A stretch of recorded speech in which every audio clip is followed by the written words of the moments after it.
Hi, my friends. Today I want to present you a new story. Enjoy watching it. It began with the first cold rain of autumn. The sky cracked open over Halbridge like a broken promise. I was 15, standing at the edge of the gravel path leading to the school bus stop, my feet soaking in a puddle before the day had even begun. My shoes, if you could still call them that, had holes the size of silver dollars in the soles. Cardboard liners I'd cut from an old cereal box had already turned to mush. I looked down, watching my socks turn gray, and tried not to cry. Inside, the house was warm. But not for me. The warmth belonged to my stepmother Flora and her daughters. I was only allowed the corners, the leftovers. "Dad," I said timidly that evening, holding the soggy remains of my socks in one hand. "My shoes are falling apart. I need a new pair." He didn't glance up from the sports channel. "Not now, Molly. I'm watching the game. They're ruined. I can't walk in them. I had to dry my feet in the bathroom at school." "So don't go stomping through puddles like a fool," he snapped, taking a long swig of his beer. "Shoes don't grow on trees." I opened my mouth to argue, but Flora entered just then, trailing expensive perfume and an even more expensive shopping bag. "Oh, Arthur," she cooed, "you'll never guess what I found, on clearance. Look at these boots. Aren't they divine?" She pulled out a pair of burgundy leather ankle boots, the kind that glowed in the light. Beside her, Tinsley and Briar giggled, their eyes gleaming. "Mom said we could pick a pair each for fall," Tinsley squealed. My heart shrank. I held my breath. Surely he would realize the unfairness, the cruelty. But my father only laughed and said, "Well, my girls deserve the best." I wasn't one of his girls. That night I lay in bed on the worn mattress beside the heater vent, feverish with shame and wet feet. My chest burned. The next morning I woke sweating, my head throbbing and throat raw. I stayed home that day, and the next. No one checked on me. By the fourth day I had to return, sick or not. I couldn't fall behind. I dragged myself through the halls like a ghost, coughing into my sleeve, shoes squishing with every step. I thought I might collapse on the third-floor staircase. Then I heard her voice. "Molly?" I turned slowly. It was Ms. Reinhardt, my English teacher, her brow furrowed. "Are you all right? You look feverish." I tried to speak, but tears burned before the words could form. I looked down at my feet. She followed my gaze. A week later, I was called into the office during lunch. Ms. Reinhardt was waiting by the desk, holding a plain white shoebox. "These are for you," she said, smiling gently. "I guessed your size. If they don't fit, I'll return them." I blinked. "Why would you do that for me?" "Because," she said softly, "no child should have to walk through the world like they don't matter." Tears involuntarily rolled down my cheeks, and in the end I couldn't stand it and started to cry. Calming down after a few minutes, I opened the box. Navy blue sneakers with thick soles and waterproof lining. I pressed a hand to my mouth. "Go on," she said. "Try them. They fit perfectly." And in that moment, for the first time in my life, I understood something that would stay with me forever. Kindness from a stranger could feel more like family than blood ever had. I left home on a Tuesday morning with $27 in my coat pocket and a duffel bag of secondhand clothes. No one noticed. Flora was too busy curling Tinsley's hair for some pageant in town, and Dad, well, he hadn't looked me in the eye since I got those new sneakers. The bus station smelled like diesel and burnt coffee. I bought a one-way ticket to San Francisco with shaking hands, 17 years old and already allergic to the word home. The first few nights I slept on couches, then floors, then a cot in a church basement that reeked of mold and mercy. But I didn't stop. "I can work weekends," I told the diner manager, a heavyset woman named Connie with eyes like bruises. "Double shifts. Overnights. Anything." She raised a brow. "You running from something, sweetheart?" "No," I lied. "I'm running toward something." She stared for a second, then tossed me an apron. "Just don't bleed on the hash browns."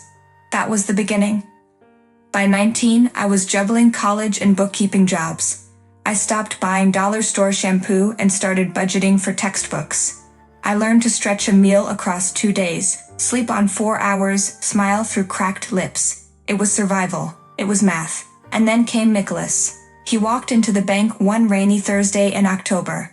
A client with crooked glasses and a question about investment portfolios. I corrected his numbers, he corrected my spelling, and somehow we ended up at a cafe 3 blocks away, laughing like we'd known each other forever. Did you always want to work in finance? He asked between sips of espresso. No, I said. I just wanted to be somewhere safe. His smile faded just slightly. You are now. For a while, I believed him. The envelope arrived in early spring, addressed in swirly ink I hadn't seen in years. No return address, but I didn't need one.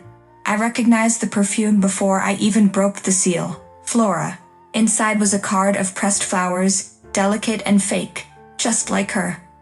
The note was 5 paragraphs long, written like a eulogy for herself.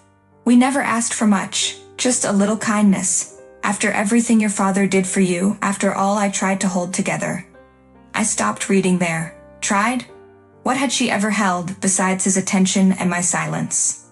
I tossed the card onto the counter and stared at it like it might bite. Nicholas came in, towel slung over his shoulder. Something wrong? I didn't look up. It's from Flora. He froze. Do I need to grab matches or wine? Wine, I muttered, but keep the matches nearby. He sat beside me, hand brushing mine. You okay? I swallowed the burn rising in my throat. They're homeless. Evicted. It's a paradox, but it was Flora's children, whom they never denied anything, that kicked them out on the street, and now she wants pity points for decorating her lies in cursive. Nicholas was quiet for a beat. Then, are you thinking about helping? That's when I laughed. A short, sharp sound. No. I'm thinking about how long it takes to unlearn the habit of being the bigger person. Outside, spring bloomed across the city. But inside, something colder settled beneath my ribs. This time, I wouldn't go back to save people who let me drown. Snow came early that year. Thick, stubborn flakes clung to the city like old regrets. I had just returned from work when I spotted them. 2 figures on the sidewalk across the street, wrapped in threadbare coats, standing motionless under the flickering lamplight. My stomach dropped. It was him, my father. And Flora, sitting on a duffel bag, her arms crossed tight. I watched from behind my curtain, heart thudding. I hadn't given them my address. They must have found it through some old legal document. Or worse, asked around. Nicholas emerged from the kitchen, frowning as I dropped the curtain. What is it? They're outside, I said quietly. He followed me to the window. Do you want me to talk to them? I shook my head. No, I'll do it. I stepped out into the snow, boots crunching. My father stood as I approached, his face, worn, wind-burned, older than I remembered. Molly, he said, voice low. We have nowhere to go. You had decades to think about where I'd gone, I replied coldly. Flora opened her mouth to speak, but I raised a hand. Don't. He looked at me, truly looked. I made mistakes, but I'm asking for one chance. I felt the weight of every winter I'd spent alone. Then I nodded, not in agreement, but in understanding. I hope you find somewhere warm, I said, but it's not here. I turned back toward the light of my own front door, heart cracking quietly, but I didn't look back. The voicemail came 2 days after the snowfall melted. I listened to it once, twice. My father's voice was hoarse, fragile. I don't expect forgiveness. I only wanted you to know. I love you, Molly. I always did. I was just too broken to show it. I deleted it. Nicholas found me sitting on the floor, our dog curled in my lap, my eyes dry but distant. You okay? He asked softly. I am, I whispered. For the first time, I really am. We spent Christmas at his mother's cabin, tucked in the pines outside Lake Tahoe. A fire crackled and I wore the new scarf she knitted me herself. I watched snowflakes fall without dread. There was laughter. There was cocoa. There was peace. Back in the city, I passed an old, rusted mailbox with peeling paint and a familiar name etched faintly into it, M. Sutton. I paused. A door behind that mailbox once belonged to a frightened, rain-soaked girl. I didn't knock. I simply placed a small box inside. Inside were the old torn shoes I had kept all these years, now cleaned, wrapped in tissue. A note on top read, Hello, my stepsisters. Give this package to my father with the following words. This is no longer suitable me, and neither are you for me. Then I turned and walked away, Not with anger, not with regret, but with the quiet dignity of someone who chose herself. Friends, what do you think of this story? Write your opinion in the comments. Would you like more stories? Don't forget to subscribe and hit the bell button so you don't miss any videos. See you tomorrow.